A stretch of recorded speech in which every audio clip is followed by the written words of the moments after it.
Hello, welcome to another episode of the Family Renewal Podcast. Today, we're going to be talking about Christian education and more specifically, the principal approach. What is the principal approach? And I have a guy who knows more about that topic than just about anyone I know. His name is Max Lyons, and he is the Director of Teaching Services at Foundation for American Christian Education in Virginia, otherwise known as FACE. And Max Lyons, I want to welcome you to the Family Renewal Podcast. Well, so happy to be here, Israel. Thanks for having me, and hope I can help your audience today understand a little bit more about the principal approach. Absolutely.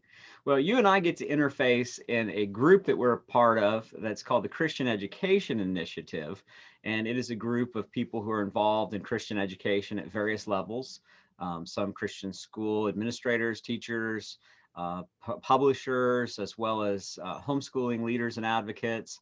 And so it's a group of people who not only want to see Christian education promoted, but to see a truly biblical worldview advanced in Christian education. And for those who want to learn more about that organization, of which we're both members, you can visit christedu.org. That's christedu.org. You can learn more about how this network of associations and organizations and individuals is helping to advance biblical worldview Christian education. But that's been a big part of what Foundation for American Christian Education has been about for decades. Growing up being homeschooled myself, FACE was an organization that I was quite familiar with growing up and was influenced by a number of the resources that are published by FACE. So Max, to begin with, there's so much material, so much detail that we could cover in this, but could you briefly give us just a little bit of a background or history to principal approach and FACE? And we're going to try to distinguish between the two, because FACE is an organization, principal approach is sort of an educational philosophy or method, and the organization promotes, FACE promotes the principal approach, method, worldview, educational philosophy. But how did that get started, and who were some of the leaders in that? Well, first of all, I'll just tell my story real quick. Yeah. I've been in Christian education for 40 plus years, started out in a traditional Christian school, actually an ACE school, if anybody still remembers ACE. Yes. Back in 1979. I was a math teacher.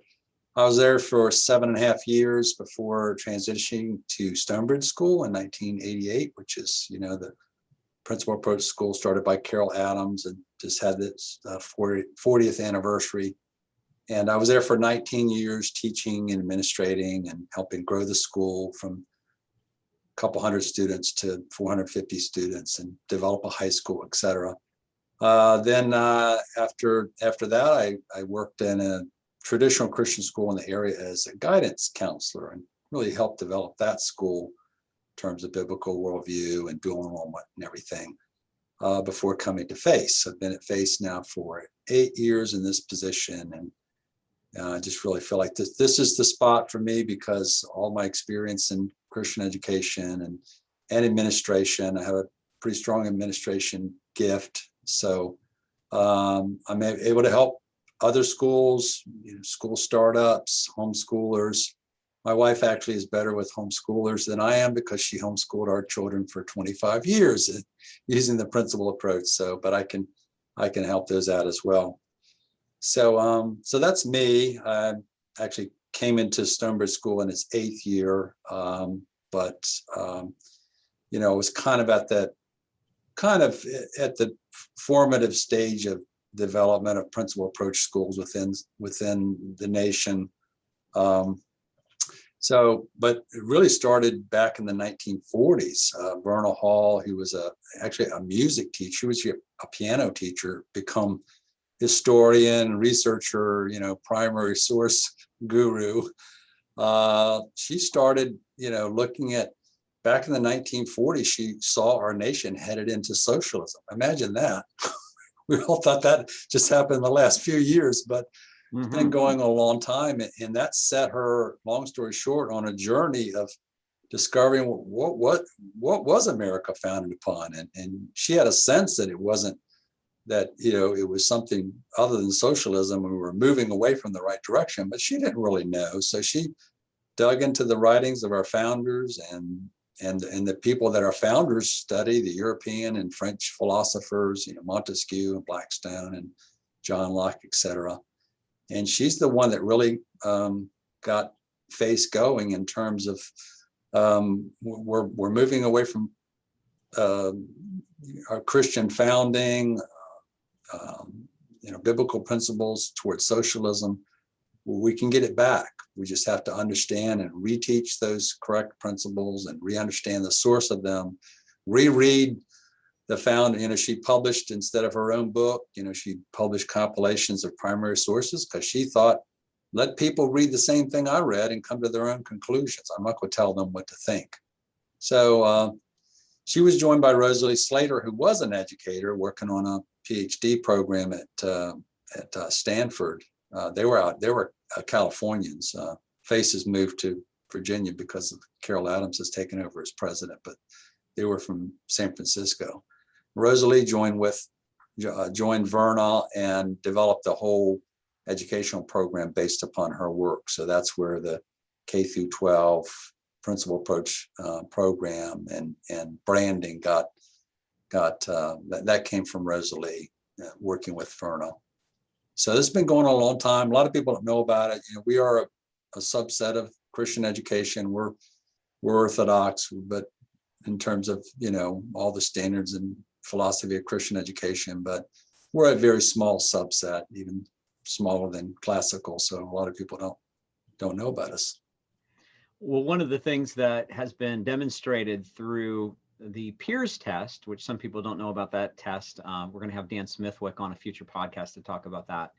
But NehemiahInstitute.com, they have produced a biblical worldview assessment test that's an acronym that stands for Politics, Education, Economics, Religion, and Social Issues, PEERS. And students who attend principal approach private schools score the highest scores on the Peers test, even above homeschoolers. And so it has demonstrated the efficacy of that approach in terms of really helping people not just to know Bible verses in a random way, but to know how to apply Christian principles to all areas of life. So when you think about economics, do you think biblically or do you think as a socialist? And oddly enough, even many Christian school students in typical Christian schools, even sadly, many homeschoolers don't have a biblical worldview when it comes to thinking about education or about politics or about especially economics. So what are some of the distinctives of the principal approach that would make it different than, say, just a standard Christian school that somebody sends their kid to down the block? What makes it unique or special? Well, you hit on one right there with an emphasis on the biblical worldview. And I've been Christian education all of our life, and we all Christian educators want that. We say we want that. We put that in our mission statement, some form of teaching biblically, bringing up disciples, teaching biblical worldview. But the reality is some of us do it better than others. Some schools do it better than others. Some curriculums are more intentional about it than others, and some methodologies are more amenable to that than others. So that is definitely a distinction, Israel. I kind of tongue-in-cheek joke with people, that principal approach is biblical worldview on steroids. It is. I mean, if you have to be careful about enrolling, who you enroll in our schools, and homeschoolers that get it, because if they really are not serious about the Bible and biblical principles, they're not going to be happy with this, because it's very intentionally biblical.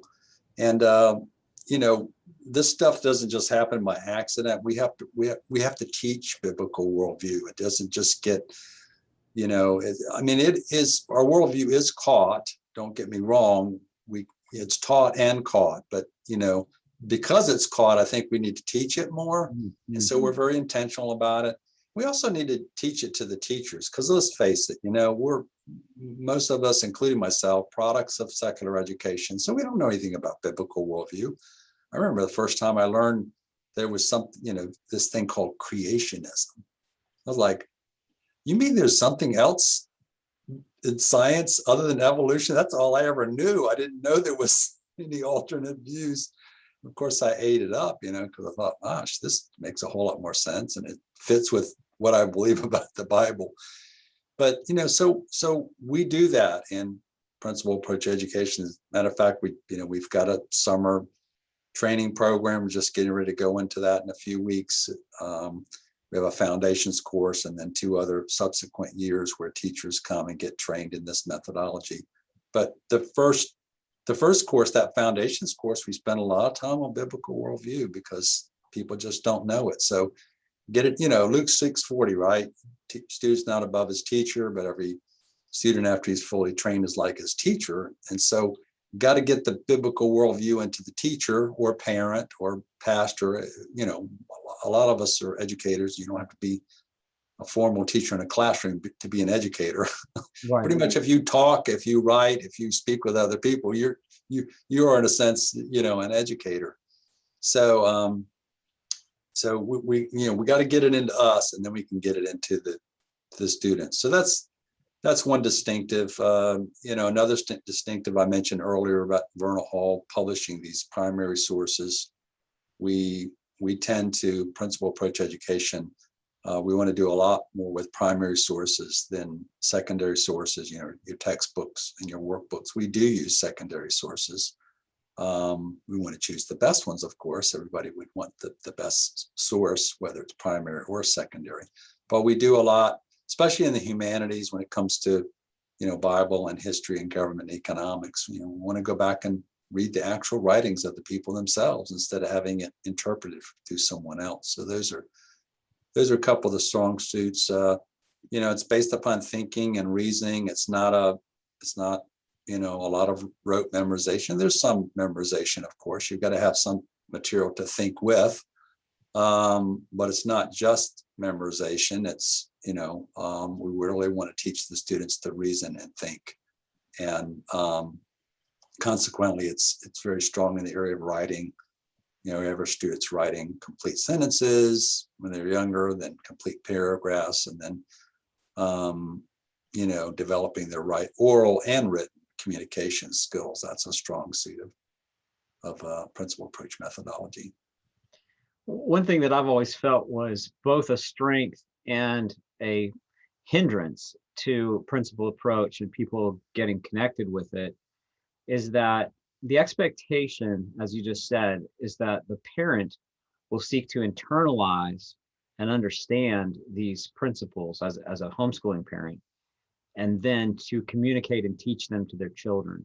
Yes. A lot of my listeners and viewers are homeschooling parents, but increasingly, a lot of parents look at homeschooling as, I just want something turnkey that my kids can do online, so I can still work a job outside the home.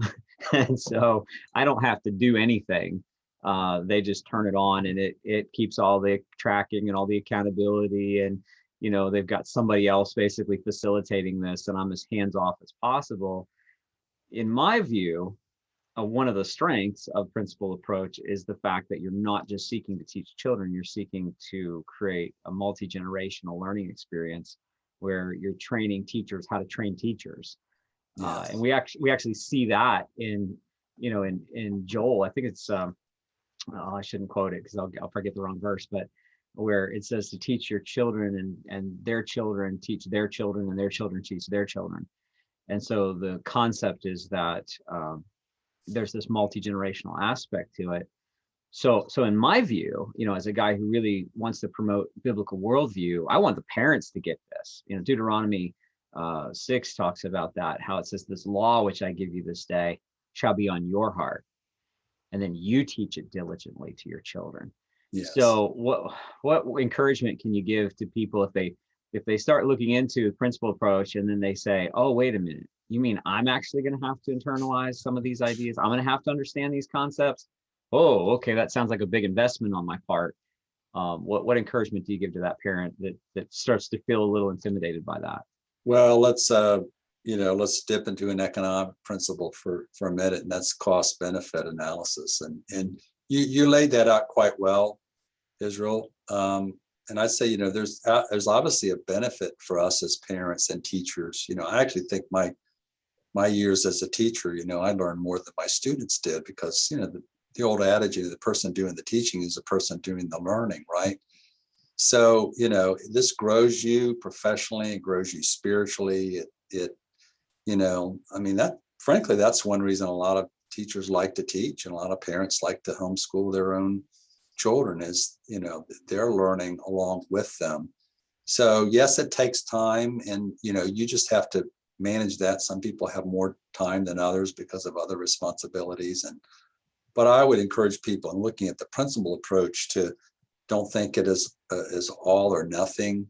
I have homeschoolers call me here, and they're interested in the principal approach and they want to get started, and they're looking at the NOAA plan, which is K to 12. It's all subjects and everything. And I tell them, I start off with one subject. Mm-hmm.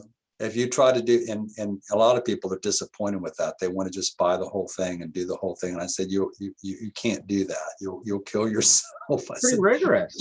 Just do one subject. Just do history or literature.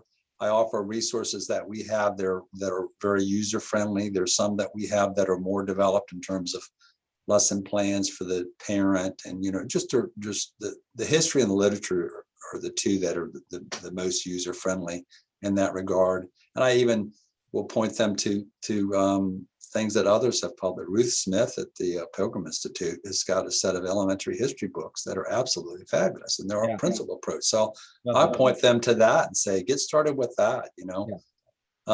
This isn't about promoting face or face products or even the principal approach. It's getting people to do what they're doing at the best level that they can do it. That's how I feel. So just do a little bit of time, do as much as you can. Jim Rose used to say, be kind to yourself. And I think that's, we all have to do that, because we, sometimes that which is best becomes our enemy, because we think, oh, we can't do this, so I'll just give up before I even start. Yes. So don't do that. You can take baby steps, and we all can do what we're doing with our children a little bit better. So let's say that there's a homeschooling parent who says, I'm curious, I want to learn more about principal approach. Where could they go to find more information for resources that they can use within the home as a parent? Sure. That are published by Foundation for American Christian Education? Well, obviously they go to the website, which is face.net. That's FACE.net. And they can I always encourage people to go and explore, and then call with questions. We actually have quite a bit about the principal approach methodology and curriculum. Some people, a lot of people think that the curriculum is the principal approach. It's not. It's, the curriculum is what you use. The methods are how you use them. Mm-hmm. And, you could be using principal approach methods and not use any of the NOAA plan. Well, people did for years before there was a NOAA plan. Of course. My wife and I, we didn't have a NOAA plan to work with. Right. So the reality is, a lot of people that work with us will use some components of the NOAA plan, and then, some of their own. So that's a good way to start. And then give us a call. We have I'll talk to you. We have a curriculum specialist here that answers the phone. She'll talk to you. So, it's very traditional in the way you can find out about it. If you really want to take a deep dive, sign up for our foundations course. It's a 1-week course you can do in person here. You could do it live online through live stream, or we record it. You can just do it as an independent study on your own. That's kind of a deep dive. Those that really, really want to, find out more about it and be trained. Well, there are also people who may be pastors or people who are thinking, I'd like to start a small Christian school, day school.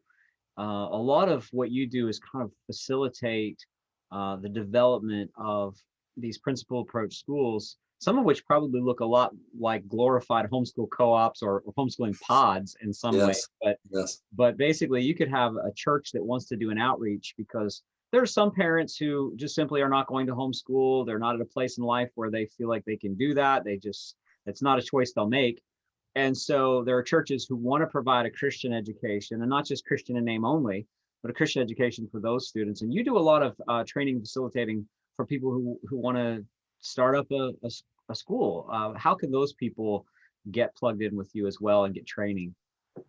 Yeah, well, one of my books is how to establish a Christian school to restore the republic. This actually was my doctoral thesis that I turned into a book, and I face about a year ago we started a program. We've always worked with people helping to start schools, but we kind of doubled down on it a year or so ago for obvious reasons.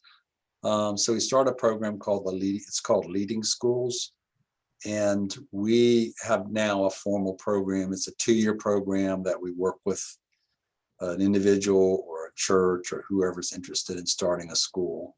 And we do coaching with you. We provide all the, we hold your hand basically. We have a school planting package. We train you in development, fundraising, and marketing.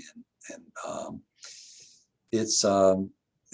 we've had 12 people sign. We have 12 people in the Leading Schools program, and that just 6 of those happened in the last month. So it's great. It's gotten very, I was just out in Phoenix. There's a group starting a school out there, getting ready to start in September. And now they've jumped on board with wanting to do principal approach. So it's kind of taken off. These might not sound like big numbers to you, but they're big numbers for us. And it's a service. We don't make money at this. It cost us. We had a donor. We're soliciting donations for people so we got a very large donation, and we're able to provide this service to folks that want to start a school. So yeah, if anybody's interested, it could be small, large, medium. I just was in a school in a church last Friday. You mentioned about the pod. I said they have 6 students there. It's in a church, and it's just a sweet little school in the local area, and they're doing principal approach. The pastor's wife is the principal. But I said, you're like homeschooling a large family here. Yeah. You got a 4-year-old and they got an 8th grader, right. And then in between. But they just became convicted that their own children in their own congregation were in the government schools and were being, subjected to all this, garbage and abuse. And they became convicted. They needed to do something. So we're working with them. That's a blessing, man. It's encouraging to hear that. And I would say for someone who's teaching in a traditional ACSI Christian school, regular, run-of-the-mill everyday day school, plug in with principal approach and get some training for yourself, so you at least know how to promote a truly biblical worldview in the classroom. I think almost all Christian schools use that phrase, but I was speaking at a chapel in a Christian school that a friend of ours, both you and I work with this guy in CEI, the Christian Education Initiative, and speaking at chapel at his Christian school one time. And he said, you're going to see biblical worldview plastered all over this Christian school. He said, basically, that means nothing. So unfortunately, that's true of many Christian schools, that they use the buzzword, but it's not truly biblical worldview. In our closing minutes here, Max, you are also an author. You mentioned that you wrote this book on how to start Christian schools, but you've written some other books as well on helping students to think biblically on economics and different issues. And so what are some of the other titles that you've written, and how can people get a hold of you to get those? Well, I've written a book on celebrations where I take holidays and research them biblically and historically. That's been very popular. Mm-hmm. I have my wife and I have done skits and monologues and plays. They're elementary, because we did them with little kids, both at school and home and church. So that's probably the book that I have that has the most wide applicability. Mm-hmm. I read a book called Government Takes All. It's about limited government. It's excellent. I've read that. It's very well done. A little appropriate for today, right? Yeah, very, very appropriate. I thought your audience would be interested in this one. The high school, in my last job was a guidance counselor for 7.5 years. So I have the high school students complete guide to college planning. And I actually haven't published it as a hard copy. So it's just a PDF. If anybody wants that, just email me, max@face.net, and I'll email you the PDF for that. A lot of homeschoolers like that because it lays out what they need to do to help their child get into college or career. So, and then my latest project, my wife and I, the Webster's 1828 dictionary, of course, is the gold standard of language. We didn't get a whole lot of chance to talk about that. But for years, people have asked if there's a children's version of that. Interesting. Well, long story short, my wife and I, my oldest daughter, have taken that on as a project, but not the whole dictionary because it's 70,000 years, 70,000 words. So yeah, we're doing the student worldview dictionary. So we're not doing the words horse and table, but we are doing sin and conscience and law and government.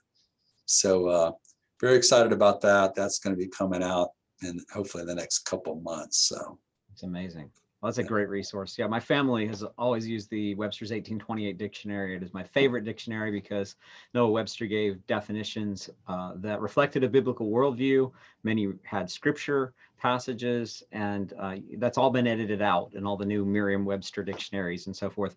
That is a resource that's published by Face. So again, please get in touch with Max. You can email him, max@face.net, visit their website, face.net. You can learn more about principal approach, more about the NOAA plan, which is a curriculum published by Face. You can learn more about their teacher training resources, lots of great material there. And again, if you want to learn what we're doing with Christian Education Initiative, you can go to christedu.org. So Max, thank you so much, and I look forward to maybe having you on again in the future. Okay, sure thing. All right, God bless.